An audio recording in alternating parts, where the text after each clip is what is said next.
Hello friends, welcome to Vadipatti அம்மா சமையல். இன்றைக்கி நம்ம கிச்சனில் பார்க்க போகிற ஸ்பெஷல் ரெசிபி, எத்தனை காய்கறிகள் இங்கிலீஷ் காய் இருந்தாலும் இந்த கத்திரிக்காய் டேஸ்ட்டுக்கு ஈடு இணை எதுவுமே இல்லைங்க. அந்த அளவுக்கு கத்திரிக்காய் டேஸ்ட்டாக இருக்கும். கத்திரிக்காயை பிடிக்காதவங்க யாருமே இல்லைங்க. அதுலேயும் சில பேர் கத்திரிக்காய்னா போதும், கறி கூட தேவையில்லைன்னு சொல்லுவாங்க. அந்த பிஞ்சு கத்திரிக்காயை வச்சு இன்றைக்கி நம்ம கத்திரிக்காய் பிரியர்களுக்காகவே ஒரு அருமையான அட்டகாசமான ரெசிபி தாங்க செய்ய போகிறோம். வாங்க பார்க்கலாம். அதுக்கு முன்னாடி இன்றைய பிறந்த நாள் மற்றும் திருமண நாள் காணும் அனைவருக்கும் வாடிப்பட்டி அம்மாவின் இனிய நல்வாழ்த்துக்கள். ஸ்கிப் பண்ணாமல் பாருங்கள் ஃப்ரெண்ட்ஸ். பிடிச்சிருந்தா ஒரு லைக்கும் ஒரு ஹைப்பும் போடுங்க. வாங்க இப்போ வீடியோக்குள்ளே போகலாம். இப்போ நான் பிஞ்சு கத்திரிக்காயை எடுத்திருக்கேன். இந்த மாதிரி நீங்கள் பிஞ்சு கத்திரிக்காயை எடுத்துக்கங்க. அதில் நம்ம காம்பை ஃபஸ்ட்டு கட் பண்ணி எடுத்துடலாம். காம்பு வேண்டாம். அதை நம்ம நாலாக கட் பண்ணி சூத்தை எதுவும் இருக்கா என்னான்னு பார்த்துட்டு நம்ம ஒரு பாத்திரத்தில் தண்ணி ஊற்றி போட்டுடலாங்க. பாருங்கள், இந்த மாதிரி பிஞ்சு கத்திரிக்காய் இருக்கணும், சூத்தை இல்லாமல் இருக்கணுங்க. பாருங்கள், இப்போ நல்லா நறுக்கி போட்டாச்சு. இதை ஒரு 2 தடவை நம்ம கழுவி எடுத்துகிட்டு வந்துடுவோம். இப்போ ஒரு கடாயில் நல்லா ஒரு 3 ஸ்பூனுக்கு எண்ணெய் விட்டுக்கலாம். இந்த கத்திரிக்காயை தண்ணியிலேருந்து வடித்து எடுத்துட்டு தண்ணி இல்லாமல் போட்டுக்கலாங்க. போட்டுட்டு நல்லா வதக்கணும். அந்த எண்ணெயிலேயே நல்லா வறுபடணும். அப்போத்தே இந்த கத்திரிக்காய்க்கு ரொம்ப ரொம்ப டேஸ்ட்டை கொடுக்கும். இன்றைக்கி நம்ம செய்ய போகிற கத்திரிக்காய் ரெசிபி ரொம்ப வித்தியாசமானதுங்க. சாப்பாட்டில் போட்டு சாப்பிட்டுக்கலாம். பூரி சப்பாத்தி கூட நம்ம தொட்டு சாப்பிட்டுக்கலாம். இட்லி தோசைக்குமே ரொம்ப நல்லாயிருக்கும். அந்த மாதிரி தாங்க இன்றைக்கி செய்ய போகிறோம். புளியெல்லாம் ஊற்ற போகிறதில்ல. இது எப்படின்னு நீங்கள் ஸ்கிப் பண்ணாமல் கடைசி வரைக்கும் பாருங்கள். பாருங்கள், இப்போ நல்லா கத்திரிக்காய் வறுத்து எடுத்தாச்சு. அதை ஒரு பிளேட்டுக்கு நம்ம மாற்றிக்கலாம். பாருங்கள், இந்த மாதிரி நீங்கள் கத்திரிக்காயை வறுத்து செஞ்சு பாருங்கள். அதனுடைய டேஸ்ட்டே நல்லாயிருக்கும். இப்போ எல்லாத்தையும் ஒரு பிளேட்டுக்கு நம்ம மாற்றிட்டோம். பாருங்கள், இப்படியே கூட சாப்பிட்லாம், அந்த அளவுக்கு இருக்குது. இப்போ அதே எண்ணெயில் கொஞ்சம் கடுகு உளுந்தம் பருப்பு, ஜீரகம் போட்டுக்கலாம். அது நல்லா வெடிக்கட்டும். ஒரு பிரிஞ்சி இலையும் நம்ம சேர்த்துக்கலாம் வாசத்துக்கு. எப்பயுமே நீங்கள் கடுகு வெடித்த பின்னாடி தான் மற்ற ஜாமான்லாம் போடணுங்க. அப்போத்தான் அது ஆரோக்கியமாக இருக்கும். இப்போ பாருங்கள், நல்லா வெடிச்சுக்கிட்டு இருக்கு. இன்னி நம்ம பொடி பொடியாக கட் பண்ண சின்ன வெங்காயத்தையும் சேர்த்துடலாம். நல்லா பொடியாக கட் பண்ணிக்கோங்க. சின்ன வெங்காயம், பெரிய வெங்காயம், உங்கள்கிட்ட எந்த வெங்காயம் இருக்கோ நீங்கள் இந்த மாதிரி கட் பண்ணி சேர்த்துக்கங்க. இப்போ அதுவுமே நல்லா வதக்கிடுவோங்க. இந்த கத்திரிக்காயில் சிவகாசி கத்திரிக்காய் ரொம்ப ரொம்ப டேஸ்ட்டாக இருக்கும். வெள்ளை கலராகவும் இருக்கும், நல்லாயிருக்கும். நான் எங்கள் அம்மா வீட்டுக்கு போனேன்னா கட்டாயம் எங்கள் அம்மா தோட்டத்துலேருந்து பிடுங்கி கொடுப்பாங்க, கொண்டு வந்து சமைச்சு சாப்பிடுவோம். இப்போ தக்காளி 2 தக்காளி பொடியாக நறுக்கி கட் பண்ணி போட்டிருக்கேங்க.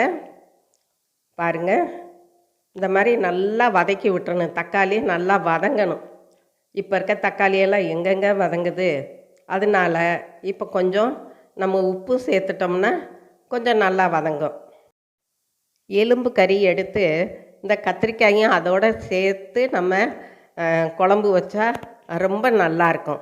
அது கூட ஒரு உருளைக்கிழங்கும் கட் பண்ணி போட்டுக்கலாம். எஸ்கை சமையல் சேனல்காரவங்க எப்பயுமே அவங்க பையனுக்காக இந்த மாதிரி குழம்பு செய்யல ஒரு உருளைக்கிழங்கையும் கட் பண்ணி போடுவாங்க. இப்போ கருவேப்பிலையும் சேர்த்து போட்டுக்கலாம். இப்போ கொஞ்சம் ஒரு மஞ்சத்தூள் சின்ன ஸ்பூனில் போட்டிருக்கேன். 1 ஸ்பூன் தனி மிளகாய்த்தூள், 1.5 ஸ்பூன் மல்லித்தூள், 1/4 டீஸ்பூன் ஜீரகத்தூள், 1/4 டீஸ்பூன் கரம் மசாலா எல்லாம் போட்டுக்கலாம். போட்டுட்டு அந்த எண்ணெயில் ஃபஸ்ட்டு வதக்கி விட்டுக்குருவோம். இந்த எண்ணெயில் வதக்கி செஞ்சால் அது ஒரு மாதிரி டேஸ்ட்டாக இருக்குங்க பொடியெல்லாம். இப்போ பாருங்கள், நல்லா வதங்கிக்கிட்டு இருக்குது. இந்த ஸ்டேஜில் நம்ம கத்திரிக்காய் வறுத்து வச்சுருந்தோம் இல்லையா, அதையும் எடுத்து போட்டுடலாம். போட்டுட்டு ஒரு 2 நிமிஷம் கிளறி கொடுத்துக்கலாம். அந்த மசாலாலாம் இந்த கத்திரிக்காயில் நல்லா ஒட்டிக்கணும். அதுக்கு தான் இந்த மாதிரி கிளறி கொடுக்குறது. பாருங்கள்.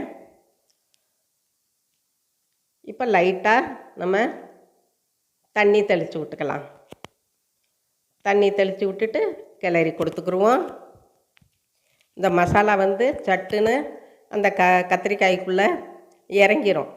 ஏன்னா நம்ம ஏற்கனவே நல்லா வறுத்து வச்சுருக்கோம் இல்லையா, அதனால நல்லா சீக்கிரமே பிடிச்சிருங்க. இந்த மசாலாலாம் பிடிச்சி நம்ம வேக வச்சு சாப்பிடும்போது அதனுடைய டேஸ்ட்டே வித்தியாசமாக இருக்கும். இது கூட ஒரு வாசத்துக்கு ஒரு பச்சை மிளகாய் கட் பண்ணி போட்டுக்கலாம். அந்த ஃப்ளேவரும் உங்களுக்கு வந்து கிடைக்கும். பாருங்கள், நல்லா கிளறி கொடுத்துக்கலாம். இப்போ கொஞ்சம் நேரம் வேகட்டும். நல்லா தளன்னு வேகுது பாருங்கள். இப்போ கொஞ்சம் நம்ம தண்ணி ஊற்றிக்கிடுவோம். ஊற்றிட்டு ஒரு 5 நிமிஷம் வேக விட்டுருவோம். அப்போத்தே நல்லாயிருக்கும். இந்த கத்திரிக்காய் கூட்டு வந்து சப்பாத்தி சாதத்தில் கொஞ்சமாக போட்டு இந்த கத்திரிக்காயை சாப்பிட்டு பாருங்கள். கறி கூட தேவையில்லைன்றாங்க. அந்த அளவுக்கு டேஸ்ட்டாக இருக்குங்க இந்த கத்திரிக்காய். இந்த மாதிரி நீங்கள் ஒரு தடவை செஞ்சு பாருங்கள். சூப்பராக இருக்கும். பார்க்கும்போதே சாப்பிட தோணுது இல்லையா? எப்போ பார்த்தாலும் கத்திரிக்காய் பொரியல் இல்லாட்டி புளிக்கூட்டு இதுதான் வைக்கிறோம்.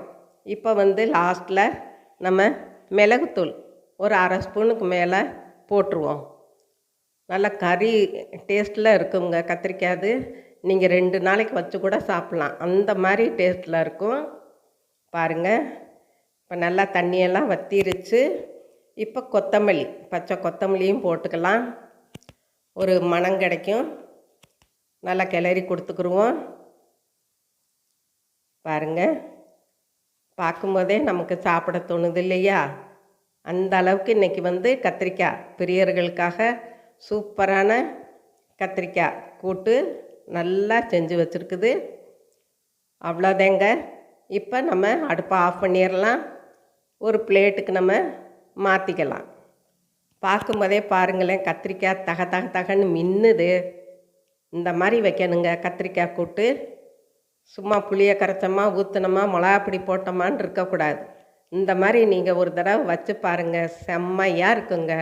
அவ்வளோதேங்க, நம்மளோட கத்திரிக்காய் பிரியர்களுக்காக சும்மா ஜம்முன்னு ஒரு கத்திரிக்காய் ரெசிபி செஞ்சாச்சு.